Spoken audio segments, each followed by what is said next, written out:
Oui, bonjour à tous, bienvenue. Donc aujourd'hui, je reçois Pierrick Berthou, agriculteur, producteur de lait dans le Finistère.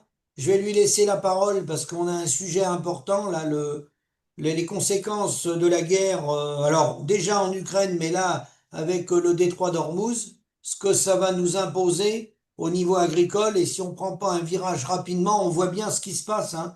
L'année va être plus que compliquée. Alors on se répète tous les ans, mais là, maintenant, les céréaliers et les viticulteurs sont très, très touchés et on voit bien qu'on s'enfonce dans la crise. Et vous verrez, je vous mettrai en lien, on a l'exploitation de Samuel et Vanessa Péan en Mayenne qui sont passés dans le reportage, le film Violence dans les champs avec Nicolas Legendre. Ils ont besoin d'un coup de main. Si les gens peuvent mettre 1 € ou 10 euros, voilà.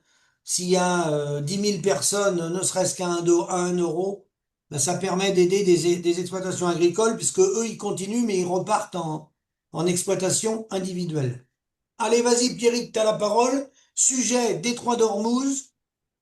Pourquoi on en est arrivé là? Nous, on le savait qu'on arriverait là. Mais maintenant qu'on est dos au mur, parce qu'on va arriver dos au mur là, qu'est-ce qu'on va faire, Pierrick? Qu'est-ce qu'on va devenir? Alors, donc je me suis permis d'écrire un article. Voilà. Donc, je te mettrai tu mettras le lien en dessous de la vidéo, Oui. qui a été publié par Marianne. Donc, je remercie Marianne, je remercie Kevin Boucault-Victoire, parce que c'est lui qui l'a pris, donc de Marianne. Voilà. Et ils l'ont publié. Ils l'ont publié samedi, donc vous pourrez le lire en tapant sur le lien que Philippe va mettre. Et j'ai beaucoup de bons retours. Alors, je suis parti du détroit d'Ormuz et j'ai décliné un peu pour les problèmes qui vont arriver.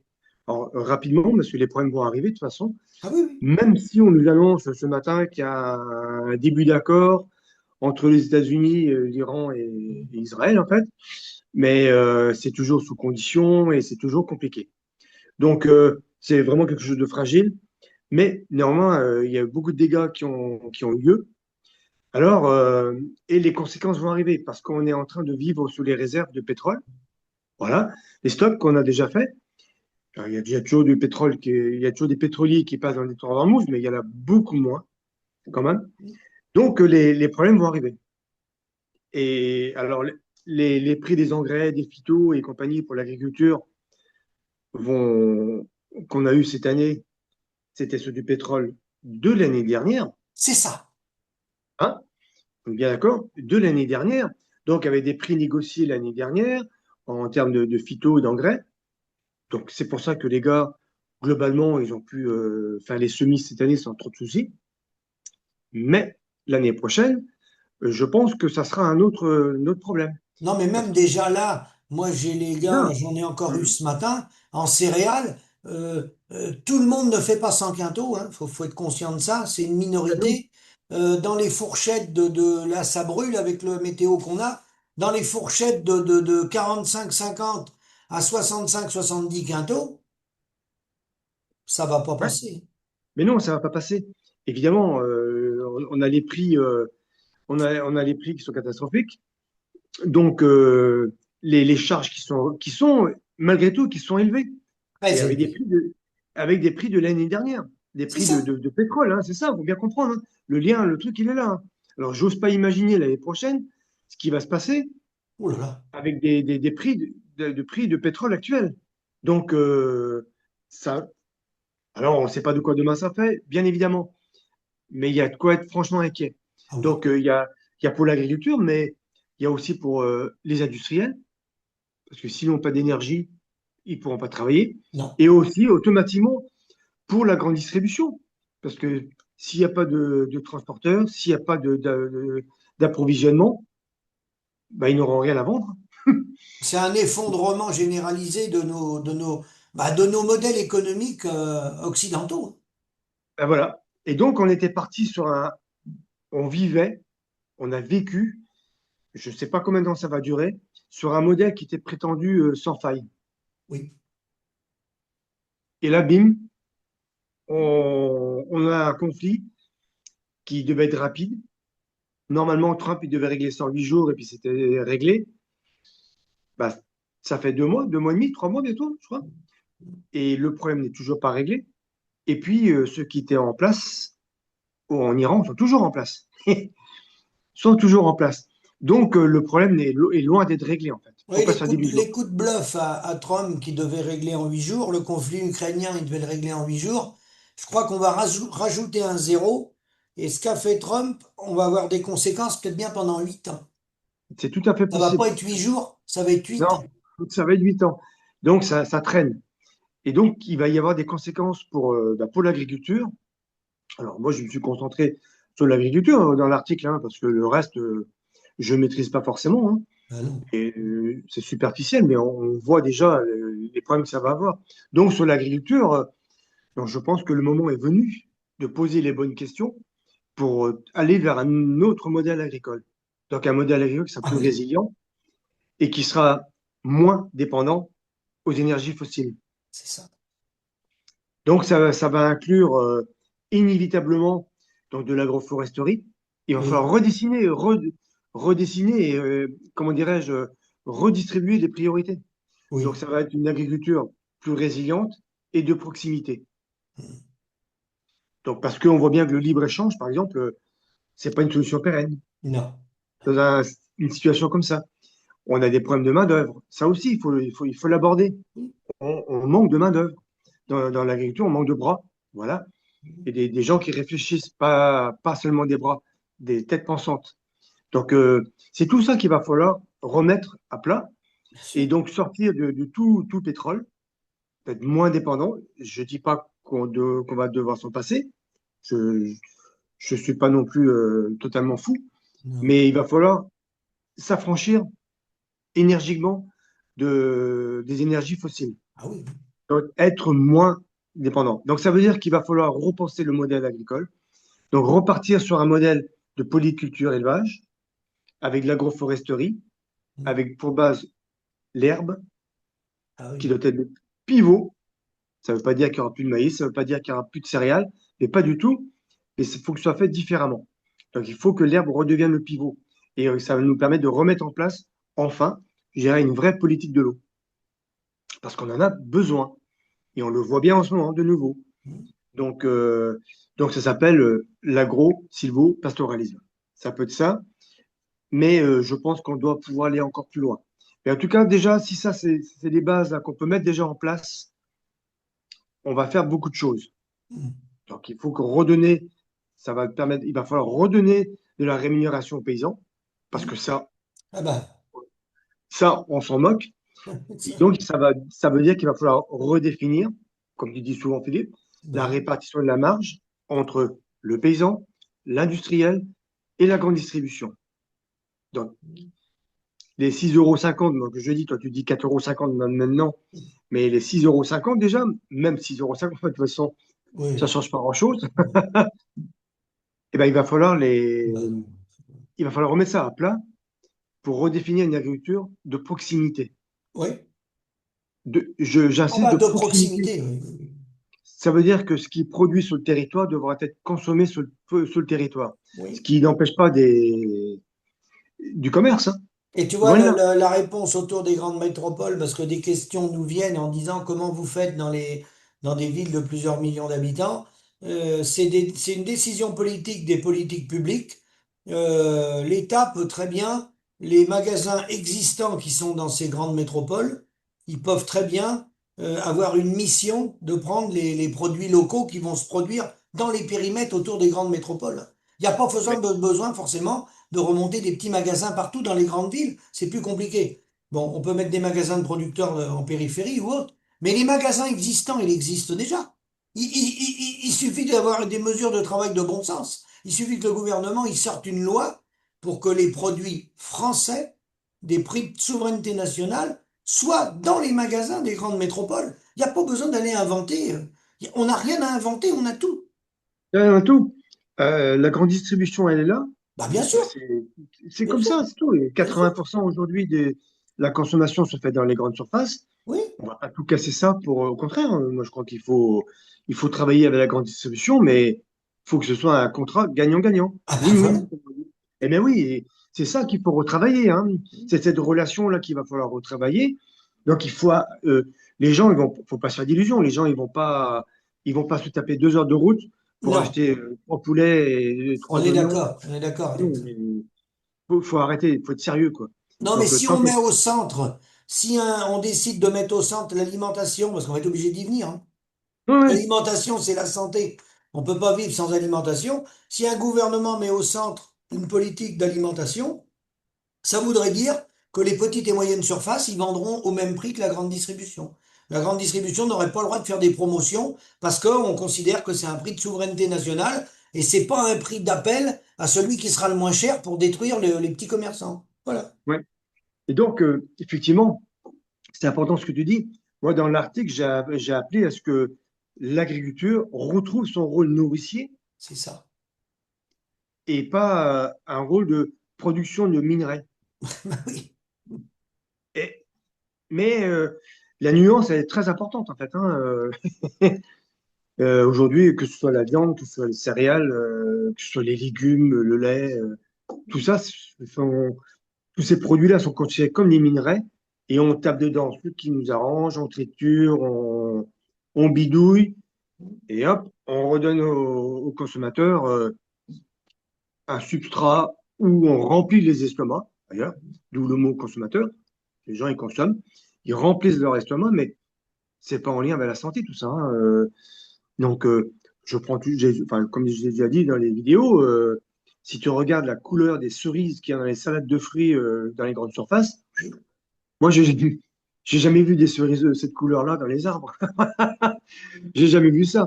Donc, parce qu'ils sont allés jusqu'à dépigmenter les cerises pour récupérer le pigment, pour en faire des. Je sais pas ce qu'ils en font avec, pour recolorer de nouveau les cerises. Non, mais c'est complètement dingue. Ah oui, Mais oui, oui. s'ils le font, c'est qu'ils gagnent l'argent. Donc, mais là, il va falloir arrêter cette absurdité-là. Donc, la nourriture, c'est de la nourriture. Moi, je dis que c'est sacré. Il faut arrêter de bidouiller, de triturer ça. Ça se ressent sur la santé. Alors, comme j'expliquais dans l'article, c'est une histoire d'argent, mais en même temps, c'est pas un souci. Entre les dépollutions de l'eau dues aux pesticides et aux nitrates, donc ça, c'est bien l'agriculture, c'est déjà quelque part, au bas mot, c'est 50 et quelques milliards. Au bas mot. Tu veux dire Euh, l'eau? la dépollution due aux pesticides et aux nitrates. Ouais, c'est plutôt 60-70, mais bon, Ouais, ouais. prends 50, oui. Mais même, c'est au bas, j'ai dit bien dit au bas mot 50 milliards. Mais effectivement, c'est entre 54 et 94 milliards que j'aime. Ouais. Il faut qu'on met dedans. Voilà. La malbouffe, c'est encore 47 milliards que ça coûte à la Ah oui, Sécu. oui, oui, oui, oui, oui. Donc, ça veut dire, mais vraiment, à la petite cuillère, on est au minimum à 100 milliards. Ah oui, oui, au 100 minimum. milliards d'euros. Alors, ce que j'explique dans l'article, c'est que les Français dépensent 254 milliards par an pour leur alimentation. Rien que pour la partie alimentation. Hmm. Ça, c'est déjà directement. Mais en plus, ils dépensent plus de 100 milliards aujourd'hui via les impôts, prélèvements obligatoires et autres pour dépolluer. Donc, je trouverais intéressant que, via ce financement-là, qu'au lieu que l'on finance les réparations, bah, que l'on finance la mise en place d'un système vertueux. En Oui, tout cas, tout à fait. ben oui, et donc on peut taper largement. À titre de comparaison, sur les 254 milliards, il y a un peu moins de 15 milliards qui reviennent aux agriculteurs, d'où les 6,50 €. Oui, c'est On est ça. d'accord, hein. 15 milliards, il y a 100 milliards qu'on pourrait largement réorienter, alors en partie pour l'agriculture, mais en partie pour un nouveau modèle agricole. C'est ça. Donc, ce n'est pas un problème d'argent, ce n'est pas un problème de Non, non, financement, non, non, non, non, c'est non, non, vraiment non, non. un Non, tu problème vois, de. en gros, ça fait 100 milliards, hein, 68 millions d'habitants. Je mets les enfants dedans. Ça fait 1 500 € par Français. Ouais. J'écoutais Arnaud Rousseau tout à l'heure, qui a été auditionné au Sénat. Il disait que le coût des subventions agricoles, c'était 130 euros. Bon, il y en a, ils disent c'est 150. On va pas chipoter à 20 € près. Mais lui, il Non, parle de ouais. la PAC. Il parle de la PAC, des subventions de la PAC. Il parle pas des financements de notre régime social. Il parle pas de la dépollution. Il dit qu'une partie de la vérité. La vérité, on est à 1 500 et on est trop court. Et on est trop court. C'est plus que ça. Mais bien sûr. Et là, je prends juste, je mets la ceinture, les bretelles. Mais on est tranquille. Quand je mets 100 milliards, c'est au bas mot, Moi, hein. je vais te dire, si on grattait, je suis sûr on est à 2 000 € par Français par an. de coût du modèle agricole, hein. Alors forcément, ça se voit pas, hein, parce que c'est les impôts directs, indirects, la TVA, c'est payer la Ouais, sécurité sociale, nous paye notre retraite. Alors forcément, ça se voit pas. ouais, tout à fait. Voilà. Donc, mais évidemment, mais ça n'empêche que ça se sent quand même tous les jours au Ah quotidien. oui, oui, Et, ouais, et quand on voit les gens, comment ils doivent financer leur nourriture, ils hésitent et ils prennent de plus en plus du moins cher, du bas de gamme. c'est ça. Et, et ça, on va les retrouver dans la malbouffe. Les gens prennent du bas de gamme, les gens ont un pouvoir d'achat réduit, donc ils Oui, essayent de baisser sur le poste nourriture parce qu'il faut manger tous les jours. Ça veut dire que c'est le modèle économique dans son ensemble qui s'effondre. ouais, tout à fait. Donc, il va falloir effectivement repenser le modèle agricole. Oui, Alors, comme j'ai dit, il va falloir partir sur l'agroforesterie oui. et tout ce que j'ai expliqué. Mais il ne s'agit pas non plus de faire. J'ai pris des, on peut parler du bio, par exemple, hein. Vas-y, vas-y. Euh, euh, mais il faut pas, il s'agit pas de faire de l'agriculture biologique sur le même modèle que l'agriculture industrielle sans chimie. Si on se contente de ça, on va se planter. Oui, Évidemment, on va se planter. Donc, il va falloir aller plus loin. Alors, moi, je considère l'agriculture industrielle comme une fin de parcours, oui, c'est-à-dire que, alors, la prochaine étape, c'est la numérisation, c'est la robotique, mais on est toujours dans le même modèle, de toujours faire produire plus par moins de personnes. c'est ça. Voilà. Et ça, à un moment donné, on va arriver au bout du bout du bout. Alors qu'il Et faut comme, produire mieux avec plus de personnes. voilà. Donc, Masanobu Fukuoka, qui était l'auteur du livre La Révolution à partir d'un seul brin de paille, Oui. il expliquait, il a expliqué deux choses.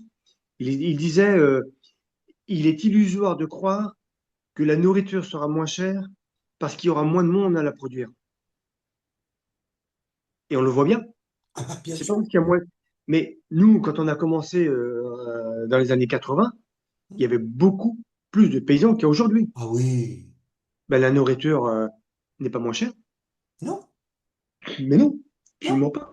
non. Donc on est payé, nous, on est payé Alors moi, beaucoup. je dirais même que quand les gens font leurs courses, elle est plus chère. Ouais. Donc, Avec 100 euros dans le caddie, je serais curieux de savoir combien il avait dans les années 80 dans le caddie, ouais, avec 100 euros.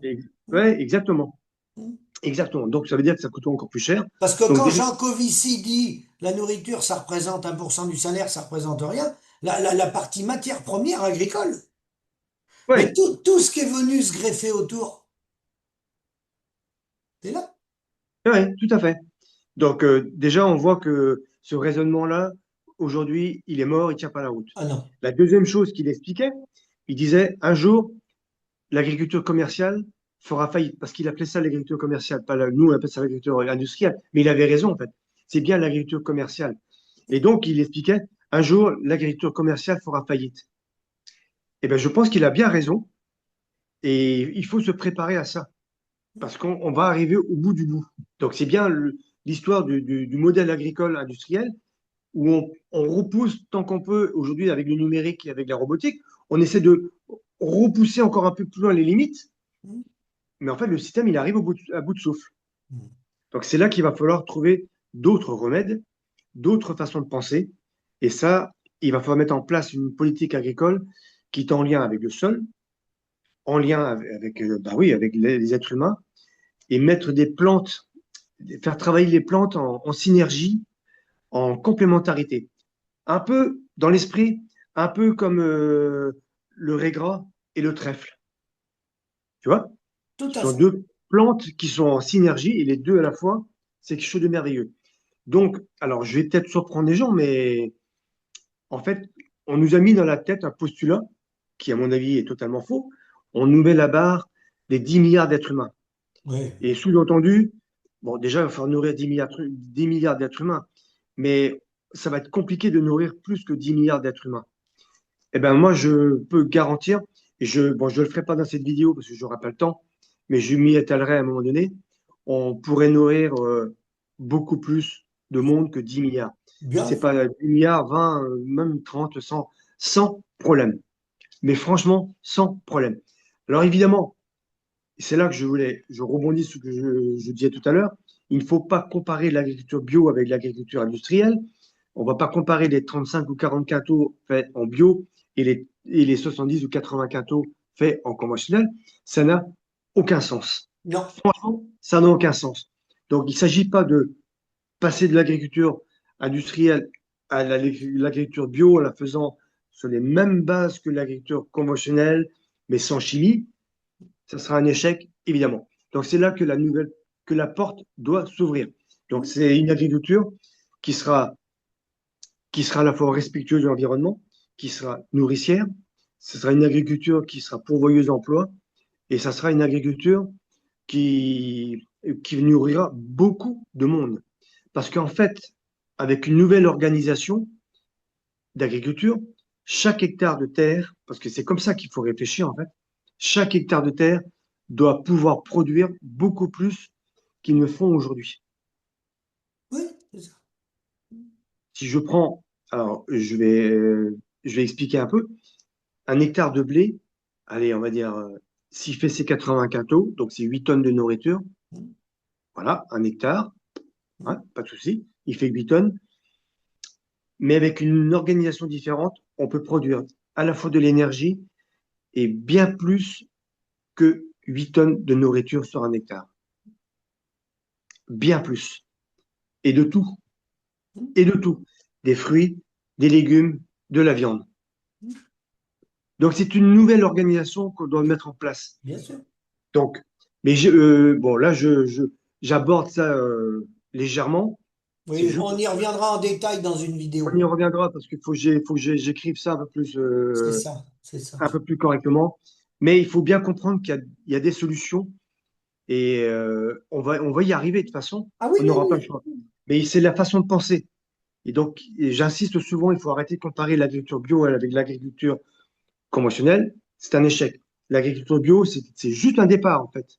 C'est un départ où le paysan reprend la main sur sa manière de produire, il reprend la main sur sa terre, et il reprend la main sur son élevage, il reprend la main sur son travail. Voilà. Et à partir de là, il va pouvoir commencer à développer des idées, C'est à ça. développer des techniques qui sont aujourd'hui qui sont refusées, hein. Donc, parce qu'on parce qu'on raisonne d'une façon toujours la même, telle qu'on nous a formaté à l'école. Voilà. Donc, sur la nourriture, je voulais juste faire une petite parenthèse. Donc, j'ai lu ce livre-là.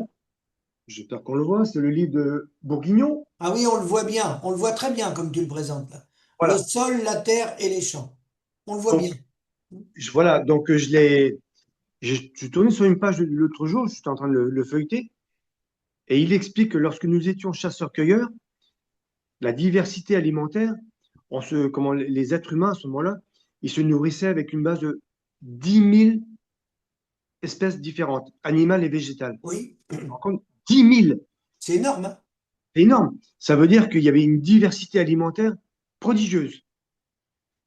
En 1984, un rapport, je parle de 1984, hein, un rapport de la FAO expliquait que la diversité alimentaire se résumait à 40 espèces différentes. On est passé de 10 000 à 40 en 84. Je serais assez curieux de savoir quelle est la diversité aujourd'hui, quel est le nombre. Il y a beaucoup de choses qui ont disparu de nos assiettes Ah encore oui, depuis oui, oui, 84. oui, oui. Donc on a une pauvreté. En fait, on est dans une pensée que moi je qualifie de d'IKEA, Hum, c'est-à-dire que on nous amène, mais c'est planétaire, on nous amène à penser de la même façon. On nous amène à manger de la même façon. Alors pour le plus grand bonheur des industriels, parce que tant qu'à préparer des plats, ils oui, préparent c'est la ça. même chose pour tout le monde. Donc on pense de la même façon, on mange de la même façon, On rentre dans des standards. et planétaire. Et donc, faut juste pas oublier que celui qui tient l'économie, celui qui tient la culture, il tient l'économie. Il y a juste qu'à voir, bah ouais, le rock'n'roll, le gin et le coca, Hum, les Français, voilà. Mais c'est mondial en fait. Tout le hum. monde s'habille un peu. Enfin, j'adore Oui, les jeans, moi. oui, Je suis oui, oui. toujours en jean, il n'y a pas de souci. Ça a Mais commencé à venir après la guerre, quand les Américains se sont déclarés les grands vainqueurs de la guerre, alors que les Russes ont fait plus ont eu plus de victimes et ont fait plus qu'eux, mais c'est pas grave. Il y a eu les accords avec le cinéma français, les accords Bloom-Barnes. Et le Ouais. cinéma américain est rentré dans le cerveau des Français et des Européens. Et des Japonais, et, Bien etc. sûr, bien sûr, bien sûr, Mais oui, et donc on arrive à la même façon de penser. bien sûr. Et c'est pour ça que, donc je t'expliquais, celui qui tient la culture, il tient l'économie. Mais c'est pas par hasard, en fait. C'est un lien qu'il faut absolument comprendre. Donc l'économie, et que ce soit la façon de consommer et ce qu'on consomme, tout est lié, en fait, hein. Et c'est pour ça que Edmond Michelet, qui était notre premier ministre de la Culture qu'on a eu en France, quand il est arrivé au ministère de la Culture, donc ça, c'est le père de Claude Michelet, Oui. l'écrivain. Et il disait à ses collaborateurs, n'oubliez pas que nous avons le plus petit ministère par le budget, mais le plus grand par son influence. Et bien, c'est ça que ça veut dire. Ça rejoint la phrase que celui qui tient la culture, il tient l'économie. Ah, Et celui donc, qui tient la culture, oui. Ah oui. ça veut dire qu'il faut, c'est tout un travail culturel qu'il va falloir faire. Ah Donc, oui. c'est une véritable révolution agricole aussi qu'il va Ouais, falloir faire. énorme, c'est énorme. Mais C'est on a énorme ce des qu'il va falloir outils, faire. hein. On a Ouais, des tout à outils, fait. en plus, on a le progrès avec la technique aujourd'hui, on a des progrès techniques avec le matériel, où on a tout ce qu'il faut pour bien faire. Simplement, il faut changer de modèle. Il faut changer le modèle, absolument. Et donc, ce que j'expliquais dans l'article, c'est qu'il va falloir donc définir des actes forts et des actions fortes Oui, et déterminées, tout à la fois rapides et réfléchies, en fait, hein. Donc, mais il va falloir quelqu'un de courageux pour initier ça. Donc aujourd'hui, je ne sais pas qui, mais alors je ne sais pas s'il faut compter sur les hommes. Il faut peut-être plutôt compter sur les événements qui vont obliger au changement. oui, Je pense que c'est la situation économique, la situation voilà, qui va imposer ce changement-là. Et donc, il faut être absolument prêt. Ça va être ouais, une tempête dans nos têtes, mais ça va être un grand courant d'air qui va envoyer balader ces idées préconçues qu'on a dans la tête et cette façon de produire qu'il va falloir absolument changer. bien sûr. Donc, et donc, c'est ce qui se passe là aujourd'hui avec le détroit d'Ormuz. Alors, comme j'explique dans l'article, peut-être qu'on va passer cette étape sans trop de dégâts, je ne sais pas. Nous, à notre niveau, on ne peut pas dire. Non. Mais on a eu le Covid, on a vu que ça a déjà provoqué des dégâts. On est passé, on a le détroit d'Ormuz, mais il peut y avoir une troisième ou une quatrième Ah oui, oui, oui. bataille, et un quatrième événement. Et là, on passera pas. Non. C'est On ne vrai passera qu'il pas. est difficile à nous, à notre niveau. Moi, je travaille avec des groupes là, de géopoliticiens, là, des économistes. Moi, j'arrive, bon, j'écoute, hein, mais voilà, c'est un métier, j'arrive pas à les suivre.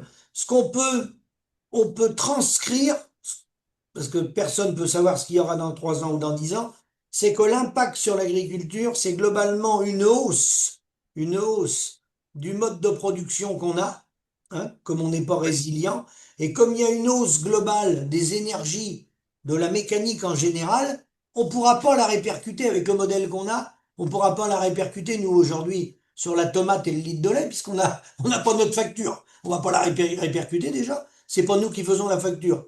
Donc ça, on peut être inquiet de ça. Très Oui, inquiet. oui, oui, oui. Et effectivement, Moi, je ne alors, sais pas si les paysans ont tous pris conscience des discours qu'on leur dit, qu'on leur fait miroiter depuis longtemps, ça ira mieux demain. Ce qui est rare et cher, ce qui est rare et cher, si tu fais la facture. Ce qui est oui, rare et cher ne peut pas être cher si c'est pas toi qui facture. Enfin, je veux dire, les gens, il faudrait qu'ils reviennent à la raison. Il faudrait ouais, qu'ils reviennent à la raison.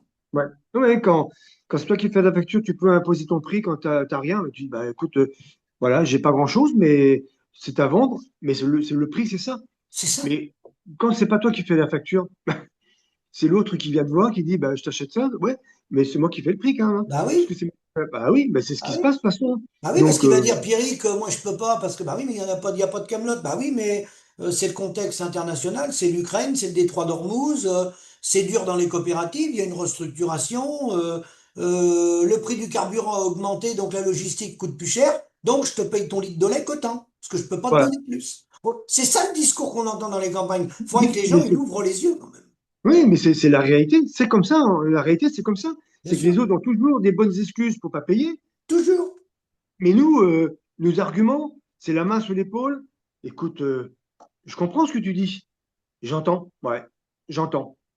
Mais c'est moi qui fais le prix quand même, hein. Oui, oui, nos acheteurs, c'est ça. On te comprend, Philippe, hein. C'est dur, hein. Non, non, mais c'est pas marrant. On te comprend. Mais c'est tout, ça s'arrête là. Et puis Ça après, s'arrête là. puis après, il y a le discours qu'on nous vend depuis des années, hein. Agribashing, écolo. Alors ça, c'est pour faire diversion. Ça Ouais, s'appelle de la diversion, ça. la diversion. Oui, ouais, tout à fait. Moi, je suis en relation avec pas mal, voilà, par amitié, avec certains mouvements écolos, Oui? mais ils sont pas anti-paysans. Non? Il y a des anti-paysans, Oui, évidemment, il y en a. et il y a toujours des abrutis partout, mais dans l'ensemble, non, ils sont pas anti-paysans, au contraire, ils comprennent et ils sont solidaires.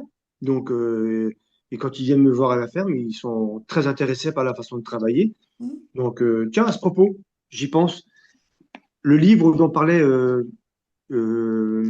comment ah, la dernière vidéo, notre ami Pascal Massol. voilà, Productivité de l'herbe. Et c'est ça, il parlait de ce livre-là, Pascal Massol. ouais, Bah voilà, merci, merci de le mettre. Remets-le, fais voir. Hein, remets-le voilà, bien. Édition originale de 1957. voilà. Donc, il est, tu vois, ça, c'est pas un petit bouquin, il fait plus de 500 pages. Donc, je le laisse pour ceux que ça intéresse. En fait, André Voisin, c'était un Français. Il était mondialement connu. Tu vois, comme disait Pascal, il y avait des statues. Chez certains, ils ont mis des Ah statues, oui, mais oui, oui, oui, oui, il était mondialement connu, sauf en France, dans son pays. Mais c'est pas étonnant. Il avait tout compris sur la gestion de l'herbe, mais évidemment qu'on voulait pas qu'un gars comme ça perce, parce que justement, on voulait pas de ce modèle-là. Et c'est l'erreur est là, en fait, hein. Un pays comme la France, on a tout détruit, tout cassé pour mettre en place un modèle agricole industriel, et on oui. continue. Oui. Mais quelle erreur! Mais quelle erreur! Ah Mais oui, quelle franchement, erreur, quelle quelle erreur! erreur, quelle erreur. Mais on aurait pu aménager tout en compensant et Oui. garder ça en tête, cet objectif-là en tête. Mais non, on a tout cassé. Mais quelle erreur! Franchement, quelle erreur! Donc, c'était le livre. Moi, quand j'ai écouté la vidéo, j'ai lu le livre. Donc, j'ai lu. Il est super intéressant. Et ça, tu as vu la date, 1957? Oui. Mais tu vois un peu les connaissances qu'il avait déjà en Ah 1957. oui. Tu vois, on n'était pas nés, nous, encore. Que déjà, il avait ces connaissances-là. Mais le retard qu'on a perdu depuis, mais c'est abominable. C'est énorme, Abominable. c'est énorme. Parce qu'en fait, dans les terres, mais c'est vrai pour tous les pays, dans les terres à faible potentiel ou des zones en France où il y a peu de pluviométrie, bon, et des faibles potentiels de terre, bah, faut réfléchir. C'est là qu'il faut mettre en prairie, ou à moins que c'est des vignobles, c'est des terres à vignes, mais faut mettre en prairie. Parce que tu vas récolter un peu au printemps, hein, Ouais, d'accord? Peut-être à l'automne, ça dépend de la pluviométrie de l'été, un peu des deux bouts. Mais en gros, tu vas cramer l'été, et puis après, tu as la période d'hiver. Bon, on nous a fait faire de la grande culture et des maïs dans ces zones-là.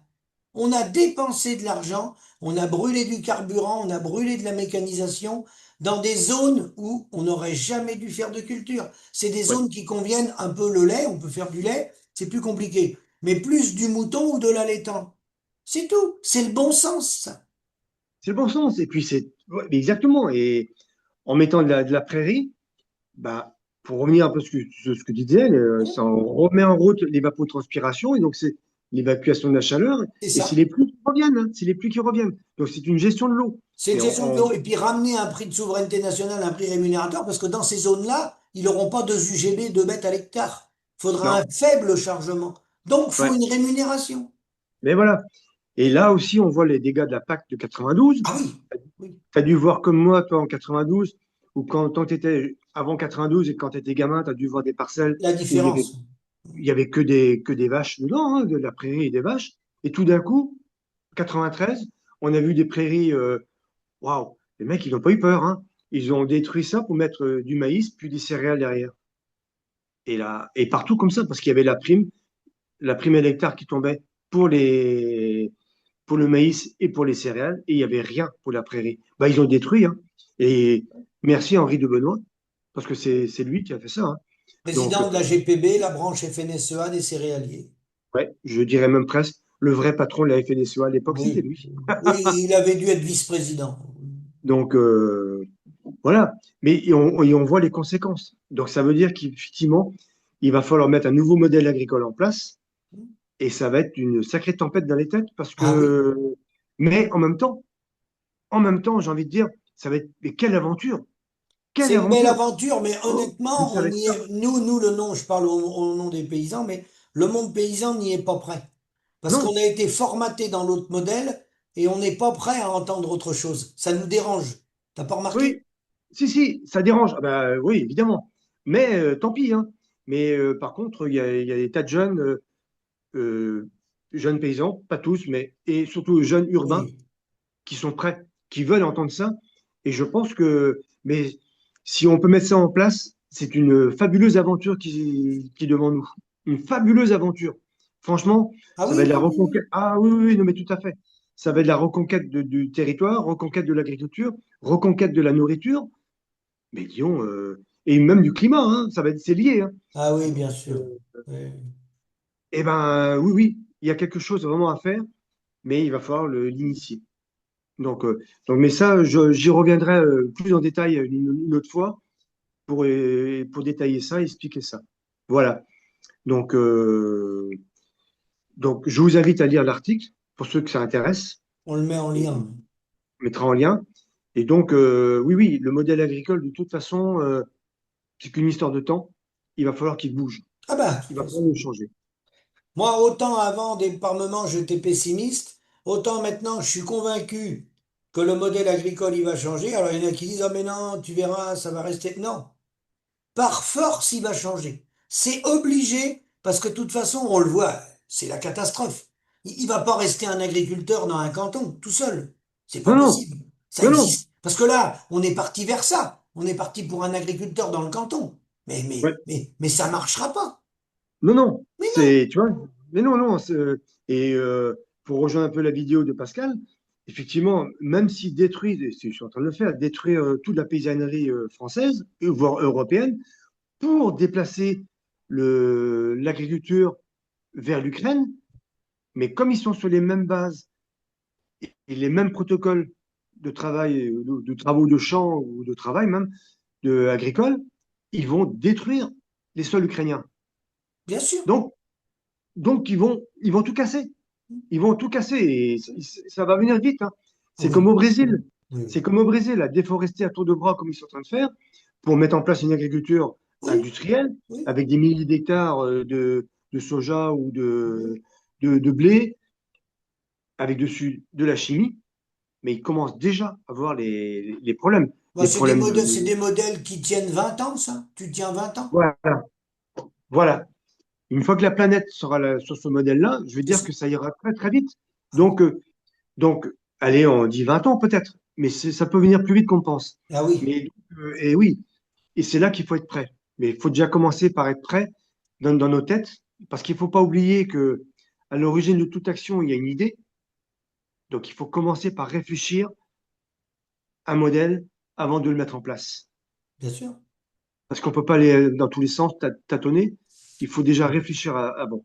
Faut Donc, poser les bases. Faut poser les bases voilà, avec un projet bien construit, avec plusieurs hypothèses pour analyser les conséquences des conséquences. exactement. Et savoir où on veut aller, où on veut arriver et d'où on part. Donc, et c'est pour ça qu'il faut réfléchir. Il faut commencer à réfléchir à ça.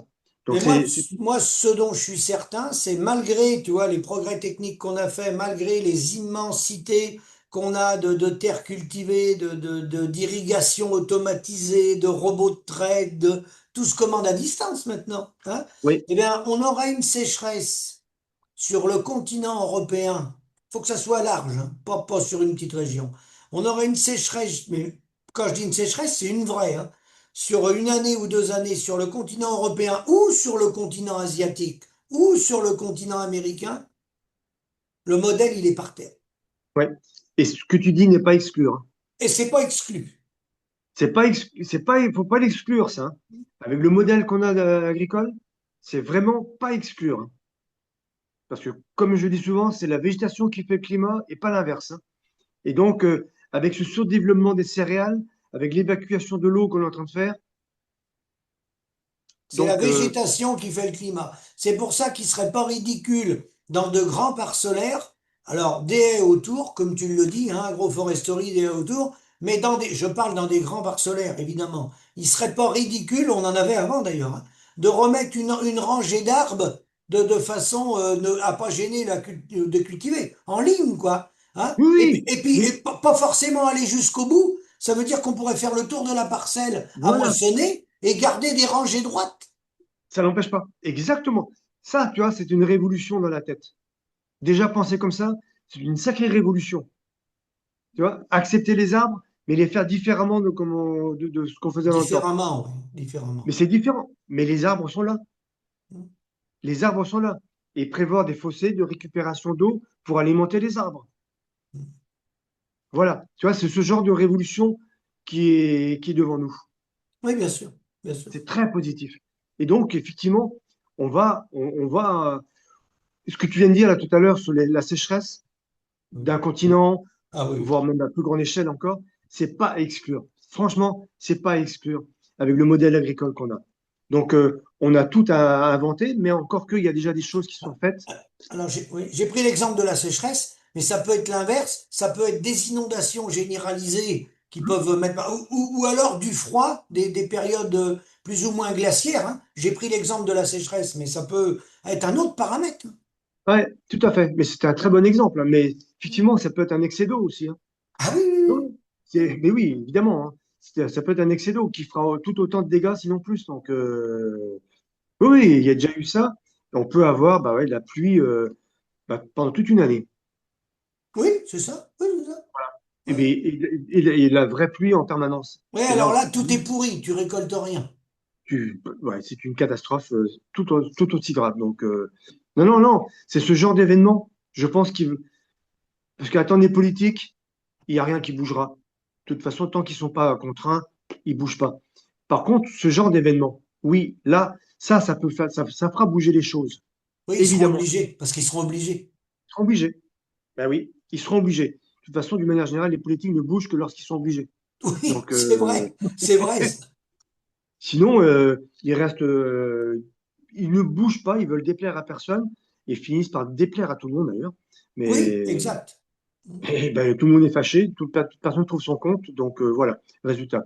Donc voilà, je voulais parler de mon article, bien sûr, mais je voulais aussi parler du modèle agricole qui est, en fait, je voulais ouvrir une page d'optimisme Oui, il y en a besoin. parce que je reste convaincu que c'est une formidable aventure qui est devant nous. Et ben, je ne sais pas si on vivra le départ, nous, de cette aventure, mais j'espère quand même. Mais au moins, en discutant, on participe à l'aventure. Et, mais il faut surtout pas baisser les bras. Je Non. vois trop souvent des commentaires négatifs et je comprends. Et moi, Mm. je comprends aussi, hein. Je subis les prix, je subis Bien la sûr. conjoncture, mais comme tout le monde. Mais je me raccroche toujours. Mm. Alors, je suis peut-être un idéaliste, hein, mais je me raccroche. Je sais qu'il y a des choses qui sont possibles Ah oui. et je reste convaincu qu'il y a une formidable aventure qui attend les jeunes qui arrivent derrière Oui. nous et que c'est formidable et ça peut aller très très vite en fait, hein. En travaillant Donc différent. En travaillant en travaillant différemment. différemment. Mais il faut sortir, il faut élargir les œillères, enlever les œillères et regarder un peu ce qui se passe. Et il y a des gens qui ont travaillé avant nous. Alors, j'ai cité Masanubu Fukuoka, mais il y en a d'autres, hein, il y a des gens comme Zeppelzer pareil, qui ont fait des choses formidables.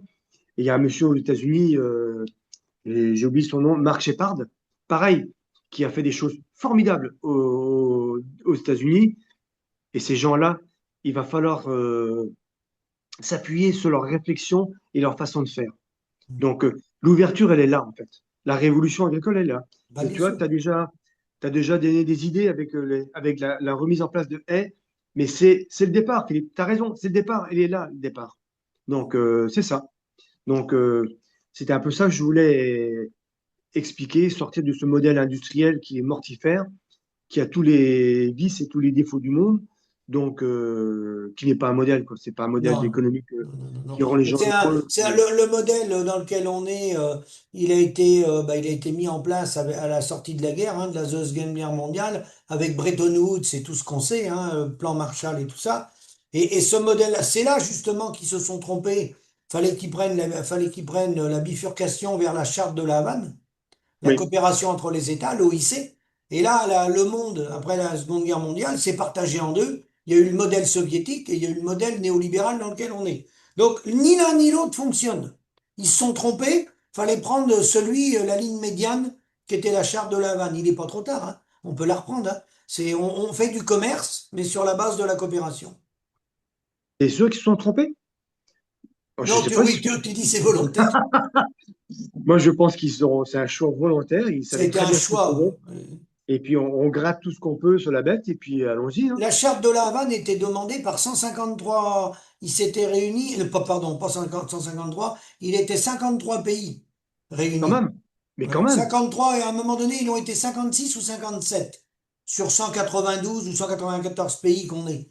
Donc ouais, il y avait une volonté, hein. ouais, ouais, tout à fait, et on s'est assis sur eux carrément, quoi.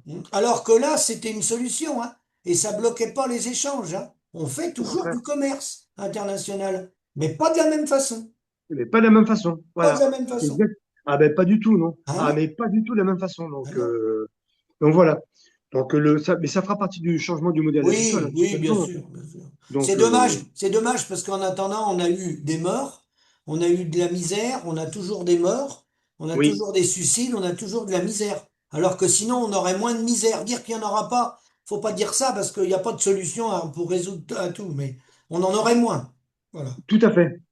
Mais au moins, j'ai envie de dire, et j'espère que ce qu'on a vécu servira d'exemple, de modèle, ça servira l'histoire, Ah en fait, la oui, oui, oui, mémoire. oui, oui, oui, oui, oui. Ça doit servir la Ah, mémoire. on dit souvent, nous, dans les fermes, hein, on a pris derrière nos parents, on apprend de nos erreurs. Bah oui, parce que dans les fermes, on corrige, hein.